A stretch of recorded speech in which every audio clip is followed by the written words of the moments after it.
Hello and welcome to a brand new Arseblog Arsecast right here on arseblog.com. How are you? Hope you're well. Hope everything is good with you and yours wherever you are in the world.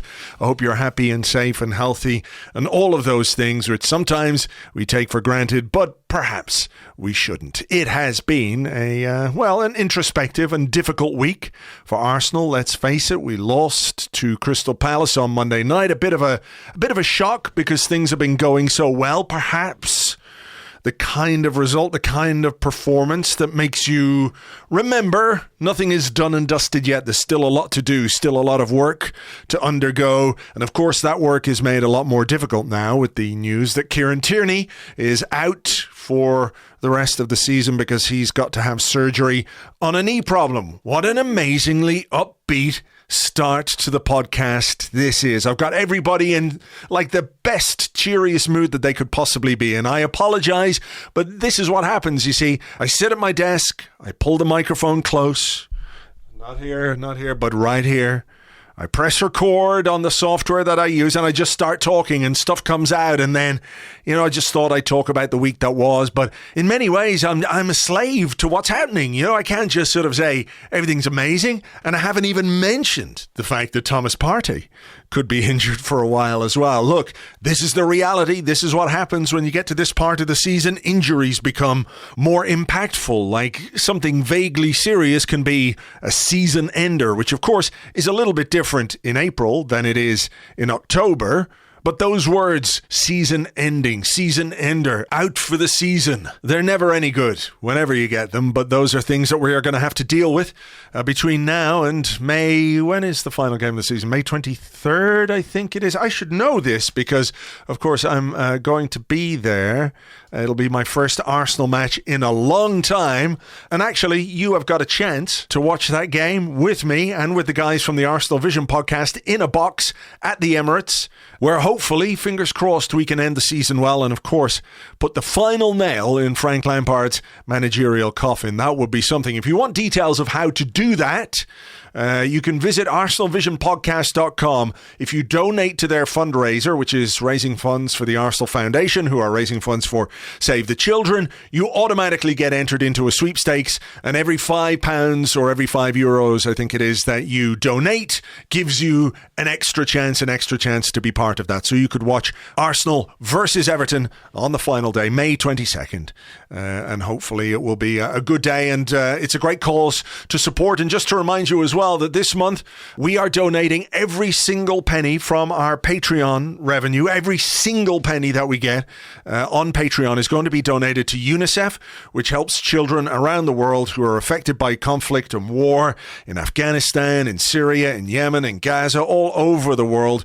So if you sign up for Patreon, you get all the extra stuff, you get all the archives, you get access to everything instantly, and your subscription will go to a really good cause as well to help kids around the world who aren't as lucky as we are. And I think things like this remind you of just how fantastic the Arsenal online community really is. Of course, there are elements of it which aren't great, but that's true of everything in this world. But when push comes to shove, Arsenal Twitter, Arsenal Online, Arseblog community, Arsenal Vision community can be counted on to dig deep, to be kind, to be generous, to be supportive, to have that touch of Arsenal class, if you like. And it makes me very, very proud to be part of it. And that's really all I've got to say for that. So if you want to sign up for our Patreon and help donate to UNICEF, you can do that at patreon.com/Arseblog. Right, let's get on with the show. There has been plenty going on, obviously, in the wake of the Palace game and the injuries and the team reconfigurations and things that we might do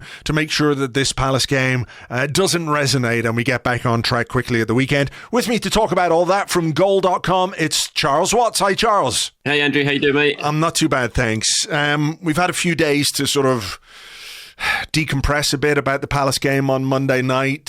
It was obviously a very disheartening, disappointing result and performance. With a couple of days to soak it all in, how do you feel about it now? Is it one that worries you in a big way, or do you look at it as slightly anomalous to what came before?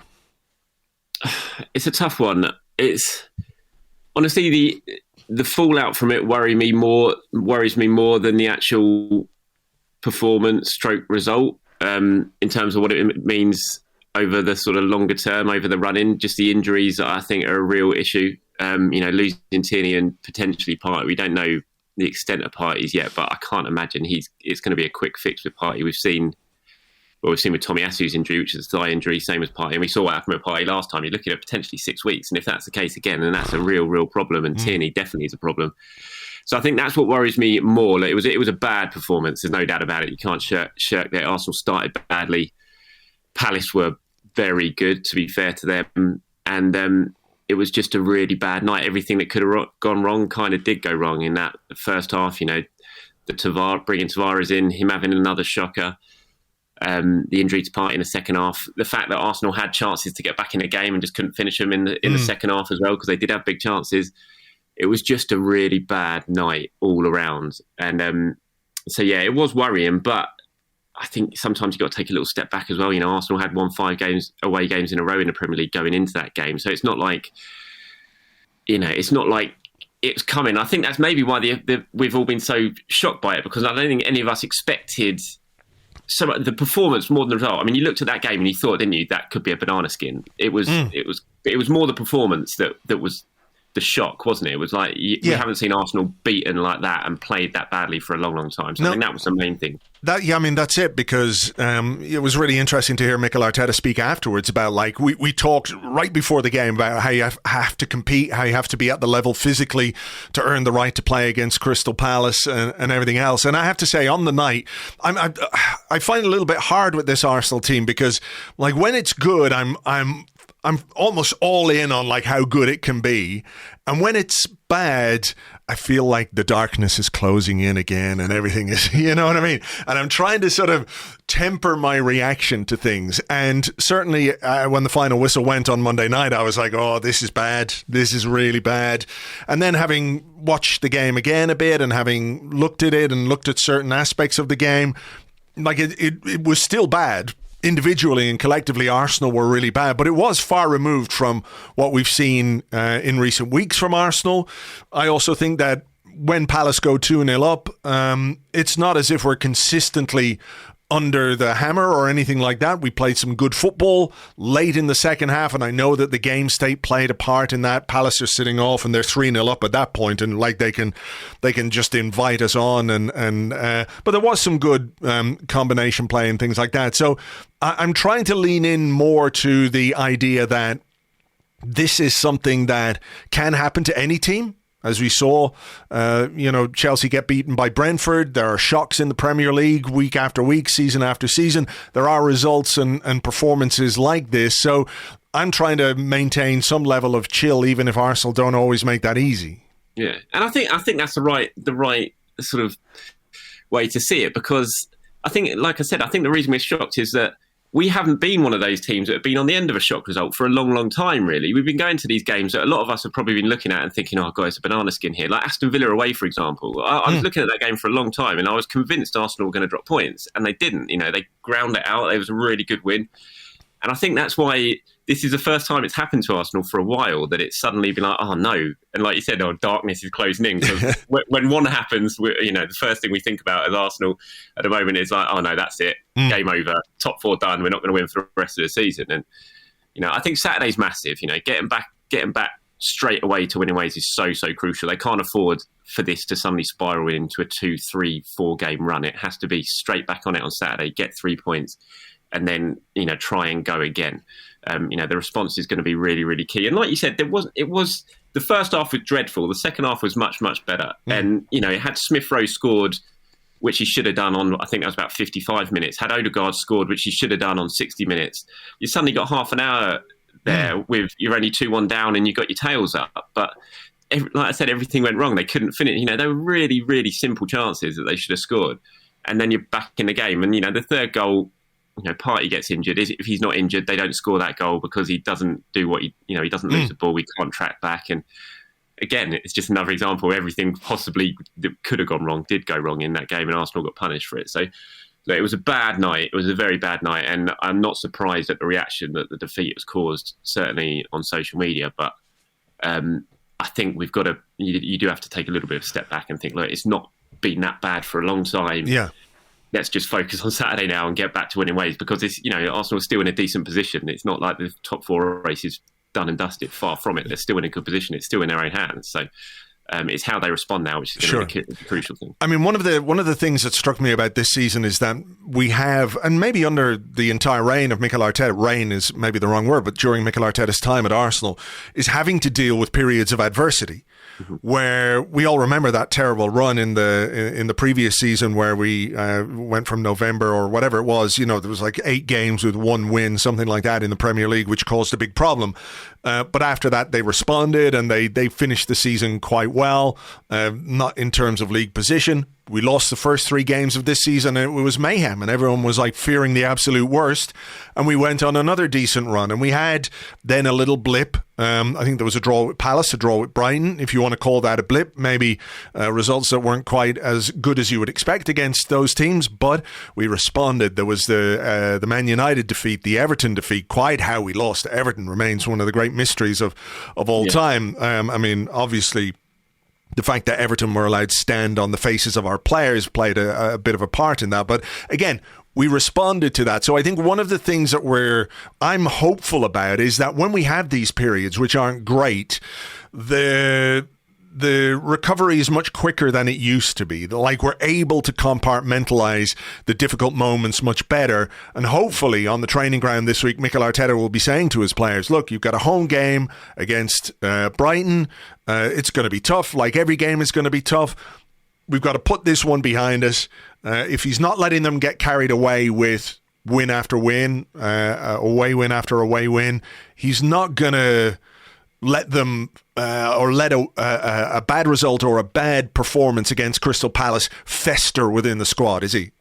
No, not at all. And like you said, I think the way they have responded to bad moments has been really, really encouraging so far. I think, like I said, the injuries are a worry though, because I think there's some really big games coming up, looking a little bit beyond Brighton. And, if Thomas Partey is going to be out for a long time, it's going to be really interesting to see what Mikel does now in terms of his formation, how he set things up to sort of cope with the loss of 2 really influential players.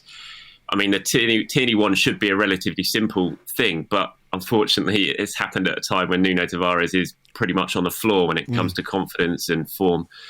And so that potentially makes that decision a little bit more difficult. But, losing Thomas Partey, that's going to be big, because we've seen since 2020, the turn of the year, basically, he's been very, very good, hasn't he? And it seemed like he got over his injuries. He was, into a rhythm. Him and Xhaka were playing well together. So the loss of him is going to be really, really, we're going to feel that badly. So it's going to be really interesting to see what Mikel does and whether, the players who come in can step up and ensure that the loss isn't felt as much as it could be. Okay, well, let's talk about those decisions. And like, first, Kieran Tierney is out for the season, having picked up or aggravated an injury that he's carrying or had been carrying while on international duty with Scotland.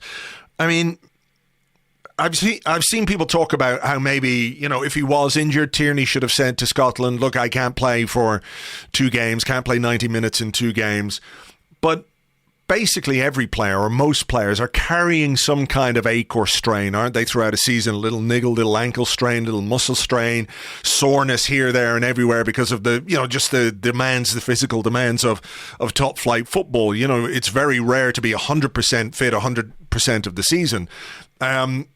What's your understanding of how that injury came to be diagnosed as serious as it was? Like, did he come back from international duty and say, look, my knee's a bit wonky here, or what was it?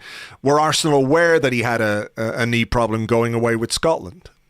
Yeah, as far as I'm aware, they knew that he'd been carrying this problem for a while, leading up to the international break. And then he went away, and when he came back from it, he said to him, this is beginning to cause me some, real problems. I can really feel it now, sort of worse. So they said, okay, let's go and have a scan, and let's go and see if we can get to the sort of true extent of what's going on.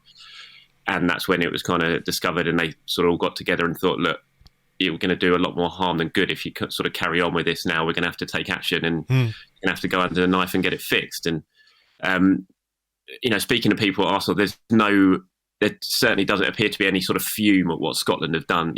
Scotland playing him in the 2 games. I think Arsenal aren't pointing the finger of blame at Scotland at all. It's something that they knew about, and it's just sort of they come to this decision after the international break, and so I can understand why a lot of fans are looking at it and thinking why it's Scotland's fault, but Arsenal don't look at it like that. And so there's no anger from Arsenal's point of view towards Steve Clarke or Scotland for the fact he played these 2 games. It was something that they were aware about. The decision that Mikel Arteta has to make now about what to do with the left-back position, as you mentioned earlier, is a little bit complicated by Nuno Tavares and his performance the other night, which I think, he was at fault for both goals. I think he could have done better on both occasions. In general, I think he was all right. He wasn't quite as maybe as bad or obviously bad as he was in that Nottingham Forest game where he got taken off after about half an hour.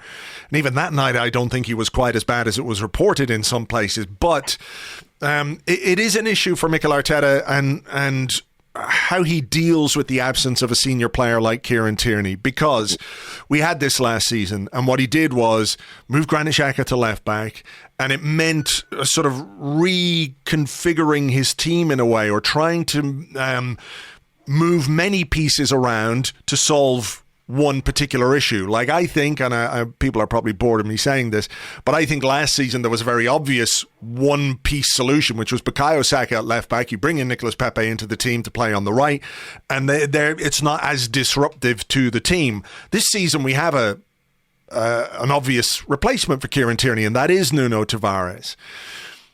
Is the best thing for Mikel Arteta to try and show some faith in this player, to ensure that the disruption to the team in Tierney's absence isn't like dominoes falling, if you know what I mean? So he feels like he can't play Tavares, so he's going to play this guy, and then to offset that, he's going to play this guy who's going to change system, change formation, maybe go with a back 3, whatever it might be. I mean, is the simplest solution the best solution in this case? Much will depend, of course, on how much faith he has in Nuno Tavares. He said the other night that the withdrawal was tactical, which I think is probably fair comment, and he could easily have taken off about 5 or 6 other players at halftime if he wanted to make a tactical change.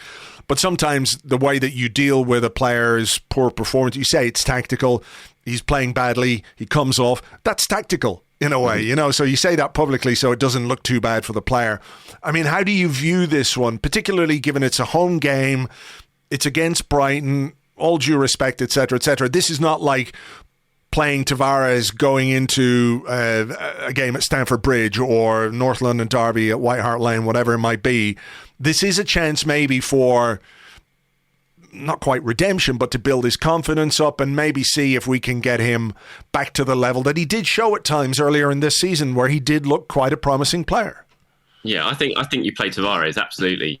I think all the other options are far too disruptive for me. And the reason Tavares was signed in the summer, was for this exact situation, that Arsenal didn't get themselves into the problem they had last year at this point last year when they lost Tierney once again. And it caused all end of trouble because, like you said, they were moving players around out of position.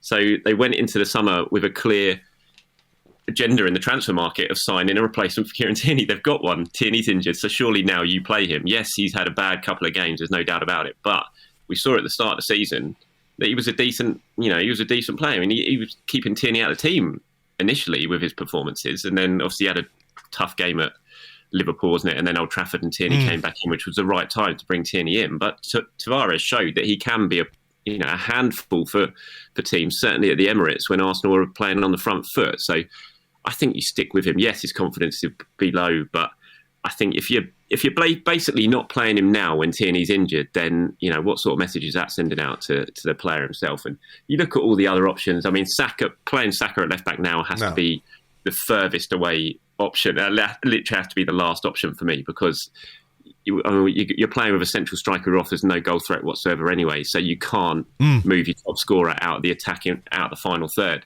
And I know people will say, he can still get attack at left back, but no, you need Saka in that final third as much as possible at the moment. So that's a no for me. You could switch Cedric over there, but then you're probably moving Ben White out of central defence and bringing Rod Holding in. Again, that's really disruptive. You could play 3 at the back, but maybe that's kind of an option. And then you can play Tavares as a left wing back, which limits his defensive responsibilities. But then I don't see where Odegaard really fits in. He's not going to have that freedom with a sort of 3-4-3 formation. it's just all too disruptive. You've got a left back there, you've got Tierney's understudy there, so you've got to play him when he's injured. Surely that has to be the route for Arteta to go down. And you can't even move Granit over there now because you lost Thomas Partey, and so you can't play in midfield without Thomas Partey and Granit Xhaka. So I think it has to be. You've got to show some trust and some faith in Tavares now. It's about Arteta's man management for me, because Tavares would have certainly been hurt after that at Monday night, given it came on the back of what happened at Nottingham Forest. Yeah. And it's about man managing him now and sort of trying to get his confidence up, showing some trust in him, and playing him on Saturday and trying to get him through this bad run of form. Yeah, I mean, he did trust him earlier in the season because he did make a mistake, and then he kept faith with him for the next game. And maybe he spoke about him, or it could have been Albert Sambi Lokonga, who had a similar mistake, and he kept faith with him for the next game. And it was like, okay, you made a mistake, but it's not the end of the world. And I do think you're right. Like, if you can't play him against Brighton, and if you can't play him against Southampton, for example, then there's no way you can play him in bigger games. And Arsenal have got Chelsea, they've got United, they've got Spurs, they've got West Ham coming up, big games against teams around us, which he may find more difficult than those. But look, it's I think it's as simple as, like, if he can't do it against Brighton and Southampton, then you've really got to think about a different solution. But maybe you've got to give him a chance to show that he can do it. And maybe the Partey injury, at the time of recording, we don't quite know what the seriousness of that injury is. But does that in some ways simplify the situation? Because, like you say, you can't use Granit Xhaka. I think the obvious replacement for Partey is Lokonga, as we saw the other night when he made the change in the second half. He didn't bring on a safety player. He brought on Lokonga. So it looks like that is the like-for-like replacement, even if they're not necessarily like-for-like players. But I think what you probably have to do is slightly tweak your system, in that you're not going to ask Lokonga to do exactly what you're asking Partey to do, which is shoulder a lot of that deep line work on his own, pushing Granit Xhaka further forward, which has been talked about over the last number of weeks.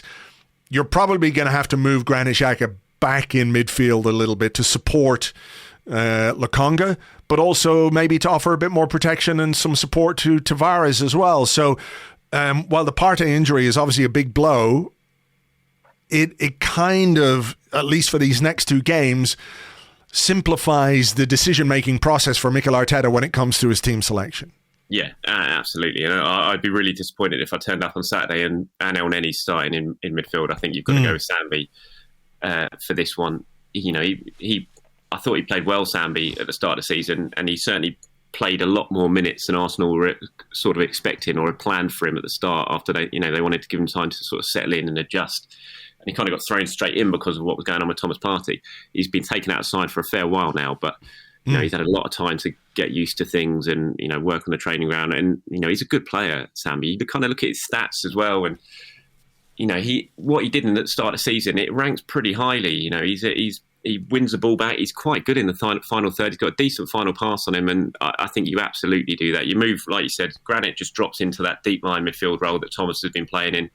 And you just move Sambi up sort of alongside Odegaard and stick with this 4-3-3. I think everything else at this stage of the season, when the team are so used to playing this system in this way, everything else is just too disruptive. It's quite simple, isn't it? I think certainly from the way it feels like me and you are looking at it, it is just Tavares, Sambi, get on with it and try and get back to winning ways on Saturday. And it can take sometimes a young player, like, because you say he was in the side earlier on in the season because of what happened with Thomas Partey in pre-season. He got injured in that game against Chelsea and missed the first few weeks of the season. And then, of course, Granit Xhaka got injured, so he's in the team more regularly then. But sometimes, when you are a young player, you come to a new club, you've got to learn the Premier League. We know it can take players a while to get up to speed. Not always, but, different players take different periods of time to acclimatise to English football, to a new club, to a new country, all that kind of stuff. Sometimes a player having a bit of time off is the right thing, but taking a time out from the team. He's been kept out of the team because Xhaka and Partey have been good, not necessarily because he himself has been bad. You know what I mean? He hasn't really been needed, but he's had time to assess, time to take stock, time to look at what those guys are doing on the pitch, the way they train, the way they operate, the way they function together as a partnership. And I'm sure it has developed and created a real hunger in him to get back on the pitch and to start playing regularly, because he was a regular player for Anderlecht and he's come to Arsenal and he's been slightly peripheral over the last 3 or 4 months. I think he's had one Premier League start since November, and that is because Partey got that crazy red card in the EFL Cup against Liverpool when he'd just come back from AFCON. So if you're looking for positives, you're thinking, okay, he's had time to think about things. He's coming in, he's got fresh legs. He's not fatigued. He won't be carrying injuries. He'll be ready to give it, everything for 90 minutes for 9 games. Maybe he won't be needed for that many, but it is a chance for a young player to come in and say, okay, the start to my Arsenal career was all right, and now it's time to show people what I can do. Absolutely, and he'll have one eye on the World Cup as well, because he's right on the cusp of Roberto Martinez's Belgium team. He's kind of had a couple of call-ups, hasn't he? So he'll have his eye on that, and it's a really big opportunity for him. This is what he came to Arsenal for, and we saw enough in those kind of flashes at the start of the season from him to suggest he's a very decent player, and that's why Arsenal signed him. And I like him. I have to say, everything that I've seen from him so far for a young kid who's relatively inexperienced, certainly in a top level league, I like him. I think he's got a lot about him, and he's only going to get better. And this is his chance. It's why he came to Arsenal, isn't it? He's got a hell of an opportunity here at a really crucial stage of a season. He's got some big games coming up that he might have to play in, and he's got a chance to really sort of put some pressure on Granit and Thomas Partey. And who knows what's going to happen with Granit in the summer anyway. So this is what he's here for. And I'm looking forward to seeing him over the next few games. I've got to say, I'm slightly worried about the left back situation, but in terms of the midfield and certainly seeing Sambi, I think I'm quite excited to see what he can produce. Yeah, it's about seeing a new partnership, like you say. Xhaka and El Neni, we've seen plenty of times before. We know what it can do. We know what it can't do. It can't do a lot. No, I don't want to see that at all. I really don't want to see that at all. I'll be really disappointed. Look, Mo's been fair play to him. Everyone likes him. He's been good to have around, but Mo's going in the summer.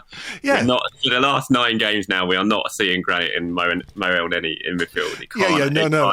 I wasn't saying we should, but I was trying to be diplomatic about the situation. But we are trying to build for the future, and it is about investing minutes in players. Even if it doesn't go as well as we would like, if you give Sambi these 7, 8, 9 games, whatever it is, it's stock in the bank, isn't it, for next season? It's development time. It's all it's beneficial. So I'm curious to see how he operates alongside Granit Xhaka. Here's a question. We talked about investing in the future, players who aren't going to be here next season, and it leads me to Alex Lacazette and the decisions that we've discussed already that we feel are relatively simple. In our uninformed opinions, are relatively simple. When Mikel Arteta thinks about things, maybe he doesn't see it that way. But what about the striker situation? What about how he deals with a centre forward who just doesn't score goals and whose contribution in some of the other aspects of the play that he's been given plenty of credit for aren't really at the level that they were? He struggles to impose himself. He struggles to drop deep and get in the box. I mean, it was amazing watching Karim Benzema against Chelsea drop into midfield, play a forward pass, turn, sprint into the box, and get on the end of a header. It's like, this guy's 34. Lacazette's only 30.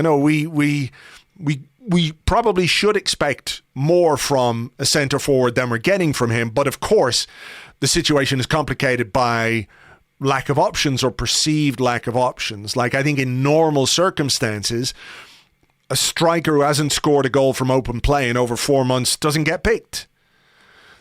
Oh, you're spot on. I read your blog yesterday, and I thought it was absolutely spot on. And it's it's a worry. I've been in support of Laka quite a bit this season, and I thought he was playing pretty well, though he wasn't scoring. But like you said, the things that he was doing very, very well, he's just not doing now, and hasn't done it for a fair while. You go back probably about 6 weeks till he was really, or a month maybe, but it's, he's not really contributing in any way. I can't imagine the Crystal Palace centre-backs will have an easier day or night than they had against Lacazette on Monday night. And that's a real, real concern. Because if he's not contributing in the way that he was, like you said, as in dropping in, linking up, playing the wide men in and setting up chances, then what's he in the team for? Because he's not scored an open play goal since Southampton, has he? It's just 2 penalties since then, the Norwich and Leicester goals.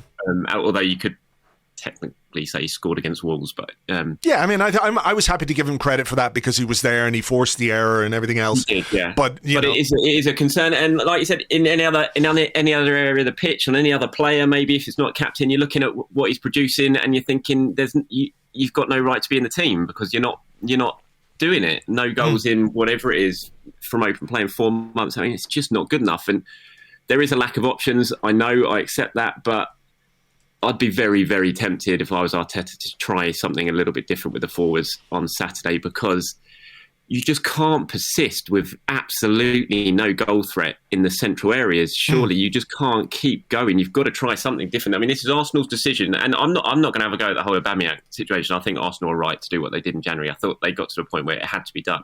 My issue with it was that they couldn't find anyone anywhere that they could bring in, at least have another option in January. I think that's where they messed up when it comes to the transfer window. It wasn't letting Orba go. It was just not finding someone to at least be another option to Lacazette in that central role. And obviously there's Eddie, but he's in the same. He's going away. And I thought Eddie did all right when he came on Monday night. So. He scored.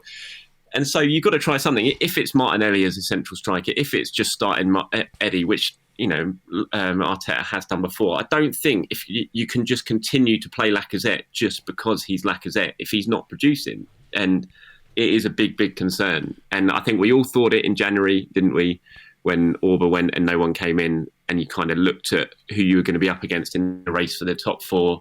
You look at Tottenham and you got that genuine, world-class star quality in the striking department, and people are going to score your goals, and they're scoring goals now. And you just wondered if Arsenal were going to end up coming short because of a lack of goals. And that's a concern at the moment. And for me, on Saturday, I'd be trying something a little bit different because I just don't think Lacazette has been playing well enough to warrant a place in the starting 11 continuously. Yeah, no, I agree. And I think it's important, even if you do have a small squad and your options are relatively limited, you still have to remind players, or players need to be aware that form is an issue.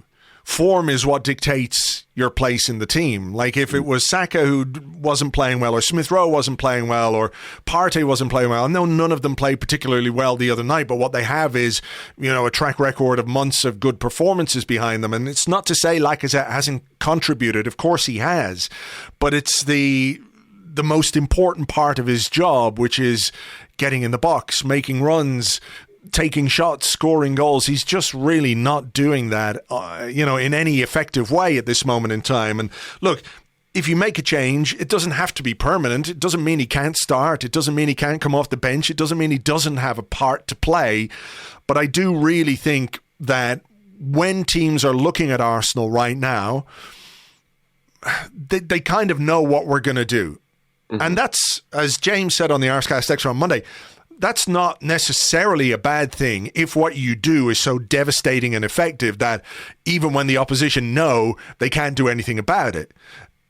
It is a problem when it becomes pedestrian and predictable and routine and it's easy to play against. And I think the harsh reality of this is that Lacazette is easy to play against. Anderson and Gehi the other night, meat and drink, they really didn't have a great deal to worry about. And Anderson ended up with 2 assists. He was so happy getting forward and all that kind of stuff. So I was pining for Mateta on Monday night. I was looking at what Mateta was doing to our centre-backs, and I was just thinking, it's got this bad that I'm desperate for Arsenal to have Mateta up front at the moment, who would at least be causing them problems and bullying them a little bit and putting himself about and getting in the box. And yeah, it's something needs change. I'd be going with Martinelli on Saturday. I have to say, I thought Martinelli when he came on, he was great on Monday night. I thought he caused Palace problems, and yes, he's not going to hold the ball up. He's not going to link others like Lacazette can, although he hasn't been doing recently. But he's going to give those centre backs, no matter, even if he doesn't play that well, he's going to give those centre backs on Saturday a difficult job. He's going to be on them non-stop. He's going to be causing problems, harrying them, trying to force a mistake. He's going to be in the box, which is the essential thing. He's going to be there in the central areas in the box. So, and then you can just play Smith Rowe on the left, and you got Odegaard, Smith Rowe, Saka, Martinelli all playing in that final third. And I think if you did that, if Brighton saw that team sheet at 2 p.m. on Saturday, they'd be more worried than if they see Lacazette playing on Saturday. I think that's absolutely right. And what Martinelli does is obviously different to what Lacazette does.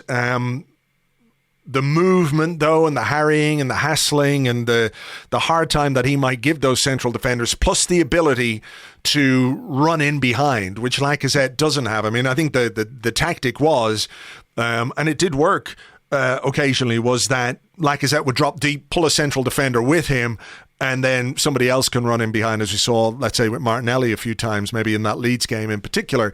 But, it's just too easy now. I think I'd be with you in that I would like to see Martinelli play up front. Again, these are minutes that are going to go to a player who's going to be with us next season. That's maybe an important consideration. If this doesn't work with Martinelli, maybe it also gives you some clarity about what you need to do in the summer as to, how many players you need to bring in those forward positions. Because if Martinelli can slot in and show, okay, I can be a genuine option here, maybe not against all opposition or all teams or all systems, but if he provides you with a proper option at centre forward, then maybe it has an impact on what you need to do in the transfer market as well. Mm-hmm. Yeah, absolutely. I think we've seen enough from Martinelli that there are clearly question marks about him as a long-term central striker.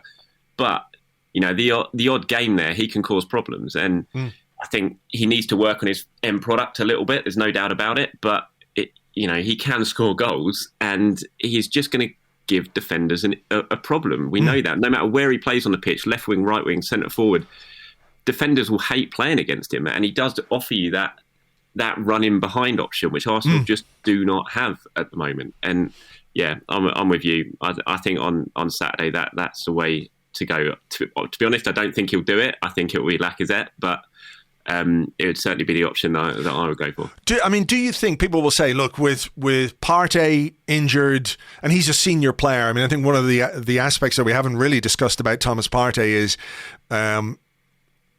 you can have the debate about experience and inexperience or youth and seniority or whatever it might be. But at the end of the day, when you do have some players in the side who are experienced, who've been there, who've done that, who've played in big games and been, at the business end of a league season like Thomas Partey has been with Atletico Madrid, throughout his career in Spain, that kind of experience is useful. Similarly, Kieran Tierney had those seasons, even though he's only 24, he had them in Scotland with Celtic. It's not quite the same, not quite as competitive maybe, but he's been there, he's done that, he's worn that particular T-shirt. And some people might say, well, look, if you lose Tierney, if you lose Partey, if you lose that experience, you can also lose the experience of Lacazette as well. Do you think that should be a factor in the decision making, or should it really just come down to the form of a player and what he is contributing? I think it's got to come down to the form of the player. You can't. Experience doesn't score you goals. Experience doesn't win you the 3 points, does it? Experience doesn't. At the moment, experience doesn't even get you in the penalty area. So, I think I just don't. I don't really go with that argument. No, we've seen what these youngsters can do. Arsenal have chosen to have a young squad with a little bit of experience mixed into it. This is a route they've decided to go down. So this is a route they've got to try and win with. And I think right now their best chances to win, or the best chances to score goals or cause teams problems in the final third, is by going with some of the younger players they've got and taking Lacazette out. Like you said, he can come back for the crucial games if needs be. If Martinelli does play there and it doesn't work, then you sort of bring Lacazette back, but at least you're giving it a chance, and at least you've shown to Lacazette that, look, you're not guaranteed starter in this starting 11. You've got to, if you want to stay in it, you got to start producing. You got to start getting in the box and scoring goals because that's your job. Do you worry, like, subconsciously? And I'm not casting any aspersions on Lacazette's professionalism. Similarly with Eddie, as you say, came on the other night. I thought he looked quite bright. I thought his movement was quite good. I wouldn't be 100% shocked if Nketiah started against Brighton. But do you think that their contractual situations play a part at all in the performances? I know it's not something that consciously they will be thinking of, but I guess there comes a point where if you're considering your future and you're thinking about, well, what happens in June? Like, this season has got like a few weeks to go, and then maybe I've got to find a new football club. Does it have an impact on the way you play, on your commitment, on your willingness to run, to potentially pick up an injury, which might then impact what you can do in the summer? You're a free agent, but if you're knackered, nobody wants you, you know, that kind of way. Does that worry you at all, or do you think that's just sort of me overthinking things?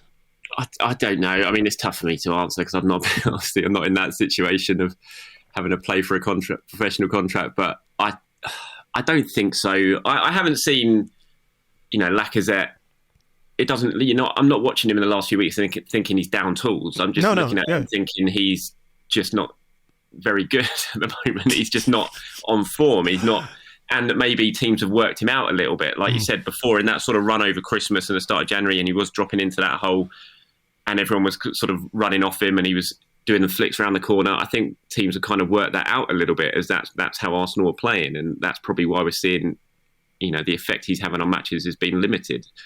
So I don't really see that really, and I think Eddie, to be fair, in the last few games when he's come off the bench, has looked brighter than he had done beforehand. I thought it was obviously very important to the win against Wolves fairly recently. I thought again on Monday night he was bright.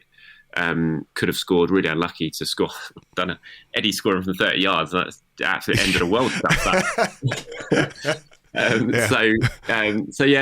don't think so. I mean, it's obviously there is an issue there, and this is what happens when you let players' contracts run down. But I haven't really seen any evidence of it with those two that might be something that's happening. All right, just very finally, I mean, we've got 9 games to go. It is in our hands, so to speak, the top 4. It does feel like we're going to need a little bit of a hero to emerge from this group of players. Somebody who's going to maybe nick those goals. If you remember Freddie Ljungberg scoring some goals late in the season, it was just like, oh, there he is again. Oh, he did it again. It's a lot to sort of put on one particular individual, but given the way that we're playing and given the way that this season is going, it kind of feels a little bit like that to me, that somebody in these final few weeks is going to have to make a real mark from an attacking sense to get us the points and get us the wins that we need. Yeah, what I'd do for a 2002 Freddie Ljungberg right now. Just take him out of there. Maybe with Bergkamp as well behind him, drop him into this. Yeah, that'd be kind of handy, wouldn't it? Yeah. It would be very nice. It was just watch and repeat every game, wasn't it? Bergkamp to Ljungberg goal. Yeah. Job done.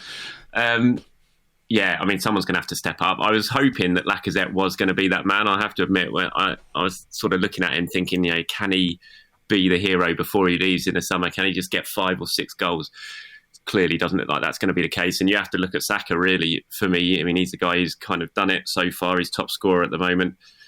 And if anyone's going to do it, I think it's most likely to be him. I mean, it'd be fantastic if it was Martinelli. I mean, what that would do for him and, for the long term for next season, if he could get a chance and take it and score 5 or 6 goals between now and the end of the season, would be absolutely fantastic. But this is a time when someone's got to make himself a hero, isn't it? This is the crucial stage of the season. This is when people like step up. You talk about Freddie back then, that run in 2001, 2002.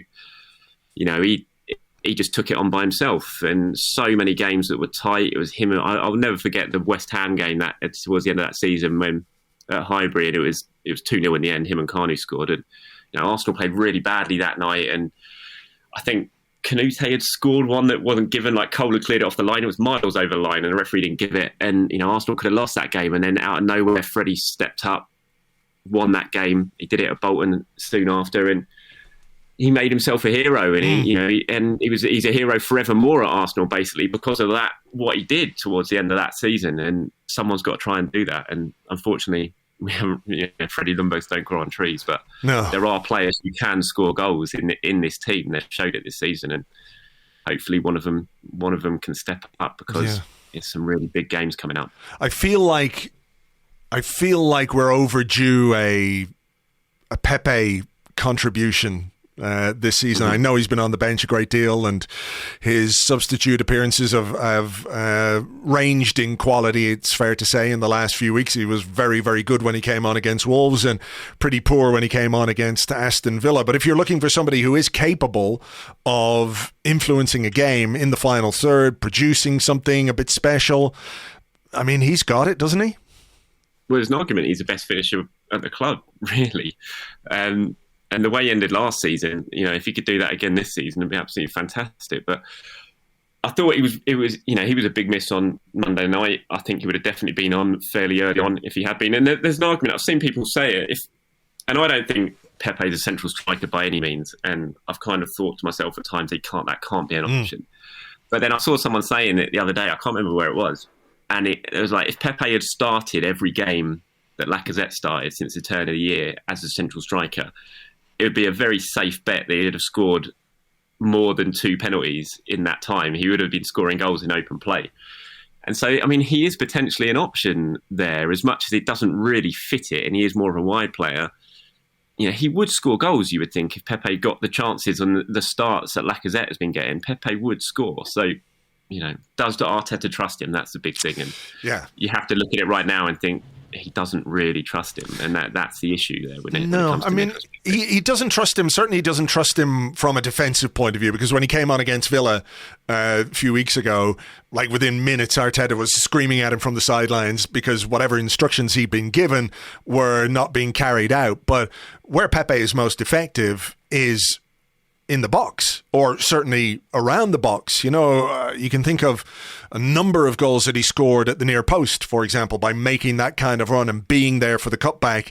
I think there was one against Manchester United. Was that maybe Arteta's first win? I can't quite remember. Yeah, those kind of goals. I'm not saying he's a penalty box presence, but if you're in a position where, you're a goal down and you've got 15 minutes to go, I mean, it's a bit of a Hail Mary, but it's better to have that than nothing at all. Yeah. And I think he will get chances between now and the end of the season, definitely. It's just, it was a shame he missed Monday with that illness, but hopefully he'll be back on Saturday. And I think he'll certainly come into the equation. He needs to. I mean, £72 million player. You want, the club should be able to use him between now and the end of the season to get you some goals. So, I mean, he showed at the end of last season when he had that run what he can do. I think he finished. I think it was 17 goals last season. He was only one behind Lacazette. He was nearly top scorer last year. So, and he is a very, very good finisher when he gets on that left foot. So he's definitely an option. And I'd expect Arteta to use him quite a bit between now and May. All right. Well, fingers crossed the hero emerges in these last 9 games. We leave it there for now. Charles, as ever, thanks very much. Thanks, Andrew. Have a good day, mate. Thank you very much indeed to Charles. You can find him on Twitter. He is at Charles_Watts, at Charles_Watts. And he writes about Arsenal and other football stuff for goal.com. Right, well, since we recorded that little chat, Arsenal's medical team have provided an update on Thomas Partey. This is what they said. Our number 5 was substituted during Monday night's game against Crystal Palace at Selhurst Park after aggravating his right thigh. Thomas has since received further assessments, and a subsequent scan has shown muscle damage to his right thigh. We will continue to assess Thomas in the coming weeks, during which time he will also receive further specialist consultations. So clearly he's going to be out for a few weeks at least. I'm not quite sure what to make of the fact that they haven't put a specific time frame on it. Is it a case they just don't know? Do they not want to release that information at this moment in time? Are they hoping he will be back? Did they just not want to announce 2 key players out for the season in 1 week, which I could kind of understand. Nevertheless, it's not great news for Thomas Partey. It's not great news for Arsenal or Arsenal fans, but what can we do? We've just got to get on with it. We don't have any choice, and hopefully it will be an opportunity for Albert Sambi Lokonga to step up and see what he can do on a consistent basis. And I guess for everybody in the team, when you're missing key players, you've just got to redouble your efforts. You've got to work harder, do that extra bit of running to offset the quality that we have lost. And that is a lot of quality in 1 week. Kieran, Tierney and Thomas Partey. Fingers crossed Partey will be back before the end of the season, because I think we might need him. And hopefully by the time he comes back, there's still something significant and tangible to play for. So keep everything crossed for that. Right. I think we'll leave it there for today. Remember that later on Patreon we will have a preview podcast, as we do for every Premier League game, looking ahead to the fixture against Brighton on Saturday afternoon, one in which we need to take 3 points, get ourselves back on track. You can join myself and Lewis Ambrose over on Patreon, patreon.com/Arseblog. We will have that for you at some point on Friday afternoon. For now, though, thank you as ever for being here. Thank you for listening. Thank you for your continued support in all the ways that you provided. It's hugely appreciated, and we're very, very grateful. So until the next one, take it easy, folks. Cheers. Bye-bye.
Welcome back to Talk Shite Radio, talking shite about sport 24 hours a day. It is an incredible Premier League weekend, and for the latest team news, as Arsenal look to get back on track, we go over to our reporter, Steed Boombox.